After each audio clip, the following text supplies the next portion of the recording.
ఖండించండి సుప్రీంకోర్టు ప్రధాన న్యాయమూర్తిపై జరిగిన దాడిని.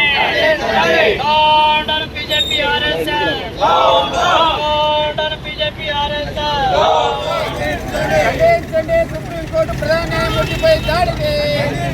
సుప్రీంకోర్టు ప్రధాన న్యాయమూర్తిపై దాడి చేసిన వారిని వెంటనే శిక్షించాలి. సుప్రీంకోర్టు ప్రధాన న్యాయమూర్తిపై దాడి చేసిన వారిని వెంటనే.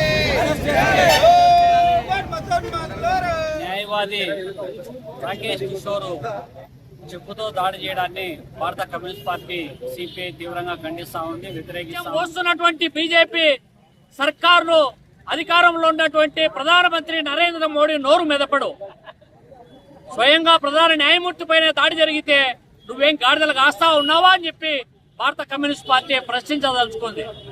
ఎన్నో రకాలైనటువంటి అంశాలపైన ఏకదాటిగా ఊగదంపుడు ఉపన్యాసాలు ఇచ్చేటటువంటి నరేంద్ర మోడీ పేరుతో, దేశభక్తి పేరుతో, కులం పేరుతో, మతం పేరుతో, ప్రాంతం పేరుతో, భావం పేరుతో, భాష పేరుతో తినే తిండి పైన, కట్టుకునే బట్ట పైన ఆంక్షలు విధించడం ద్వారా ఇవాళ వైషమ్య రాజకీయాలను పెంచి పోషించేటువంటి బీజేపీ బేషరతుగా వాళ్ళ క్షమాపణ చెప్పాలి.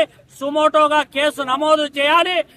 ఎవరైతే రాకేష్ కిషోర్ పైన కేసు నమోదు చేసి కఠినంగా శిక్షించడం ద్వారానే భవిష్యత్తులో న్యాయస్థానము ఇవాళ న్యాయమూర్తులు సజావుగా తీర్పులు చెప్పడానికి, ప్రభావితానికి లోను కాకుండా ఉండడానికి ఆస్కారం ఉంటుందని చెప్పి భారత రాజ్యాంగాన్ని కాపాడమని చెప్పి డిమాండ్ చేస్తా ఉన్నాం.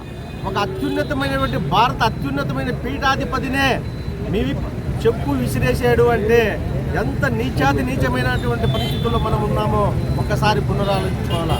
ఏది ఏమైనప్పటికీ కూడా భారతదేశంలో ఉన్నటువంటి ప్రతి న్యాయవాది ఈ విషయం పైన ఖండిస్తూ ఉన్నారు, ఖండించాలి కూడా.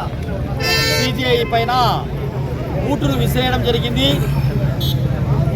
తర్వాత ఆయన సుప్రీంకోర్టు హాల్లోనే సనాతన ధర్మం వర్ధిల్లాలని, హిందూ రాజ్యం వర్ధిల్లాలని నినాదాలు కూడా ఇవ్వడం జరిగింది.